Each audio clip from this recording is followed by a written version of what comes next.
नमस्कार. आज आपण अजून काही नवीन आणि सुंदर असे हळदी कुंकवाचे उखाणे पाहणार आहोत. पण त्याआधी तुम्ही चॅनेलला सबस्क्राईब केलं नसेल तर जरूर सबस्क्राईब करा. चला तर मग उखाणे पाहूयात. कुबेराच्या भंडारात हिरे माणकांच्या राशी, रावांचे नाव घेते हळदी कुंकवाच्या दिवशी. पुण्यकर्म केले असता जुळतात जन्मोजन्मीच्या गाठी, से नाव घेते मी हळदी कुंकवासाठी. पूजेला आहेत जाई जुईच्या राशी, से नाव घेते हळदी कुंकवाच्या दिवशी.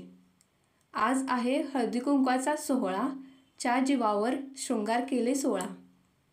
उखाणा घेऊन भगिनींच्या सुप्त गुणांना मिळतो वाव. आज आहे हळदी कुंकू, त्यासाठी चे घेते मी नाव.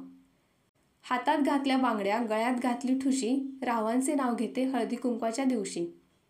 कुंकू लावते ठसठशीत, हळद लावते किंचित, राव आहेत माझे पूर्वसंचित. वाल्मिकी ऋषींनी रचले रामायण, चे नाव घेते आज आहे हळदी कुंकवाचे कारण. सौभाग्य कांक्षणीने डोक्यात माळावा गजरा, से नाव घेते करूया हळदी कुंकवाचा सोहळा साजरा. मंदिरात देवाच्या पुढे केसर अत्तराचे सडे, हळदी कुंकवाच्या दिवशी चे नाव घ्यायला मी सर्वांच्या पुढे. तर अशाच काही नवनवीन आणि सुंदर उखाण्यांच्या व्हिडिओसाठी चॅनेलला सबस्क्राईब करा. व्हिडिओला लाईक आणि शेअर जरूर करा. धन्यवाद.